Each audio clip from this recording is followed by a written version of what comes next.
I dobrodošli u specijalnu epizodu koja je posvećena bitci na Paštriku u izdanju Balkan Newsa, a vi uživajte. Bitka na Paštriku je drugi deo kopnene ofanzive koju su iz pravca Republike Albanije na Kosovu i Metohiji pokušali da izvedu UČK teroristi u saradnji sa NATO snagama i regularnim jedinicama vojske Albanije. Kad je postalo jasno da ofanziva na Košarama nije dala rezultate i da u tom rejonu ne mogu da probiju odbranu vojske Jugoslavije, pokušao je UČK napad na planinu Paštrik koja se nalazi u okolini Prizrena. Cilj je kao i na Košarama bio spajanje UČK snaga iz Albanije sa UČK snagama koje su se nalazile na teritoriji Kosova i Metohije. Operacija Strela 2, kako su je nazivali albanski i NATO planeri, počela je 26. maja i trajala je do 14. jula. Cilj operacije Strela bilo je slavanje otpora, razbijanje i uništenje odbrambenih pograničnih snaga vojske Jugoslavije, te otvaranje koridora za dodatno ubacivanje terorista na područje Kosova i Metohije i presecanje komunikacija na liniji Peć-Prizren. U širem planu, ova operacija je trebala da obezbedi južni koridor koji bi poslužio za eventualnu invaziju snaga NATO na teritoriju Savezne Republike Jugoslavije.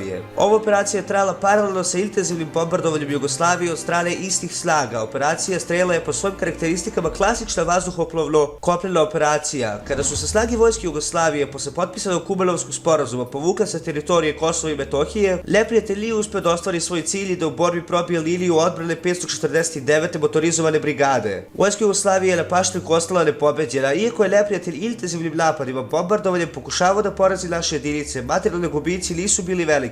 Na prvoj liniji fronta poginulo je 26 pripadnika 549. motorizovane brigade, dok su gubici UČK snaga bili gotovo 20 puta veći. Sukobljene strane u ovoj operaciji su bili sa jedne strane takozvana oslobodilačka vojska Kosova, albanska vojska NATO, norveške specijalne jedinice i SAS, a sa druge strane su bili vojske Jugoslavije i ruski dobrovoljci. Također Jakšina je ovdje igrala veliku ulogu jer albanskih vojnika bilo 4000, dok je na našoj strani bilo 450 vojnika 549. motorizovane brigade. Prvog dana bitke 1000 vojnika do kraja operacije. Delovi Prištinskog korpusa vojske Jugoslavije i 72. specijalna brigada, samostalne izviđačko-diverzantske jedinice. S obzirom da je ovo bila velika borba, gubici su sa tim bili brojni. 1400 mrtvih, 500 ranjenih, 800 do 1000 mrtvih, albanski su izvori. 25 poginulih iz 549. motorizovane brigade. I to bilo to ovo video. Ako se video vi, obavezno ostavite like i subscribe, a mi se vidimo u sljedećem videu, a tada imate jedan veliki pozdrav od mene.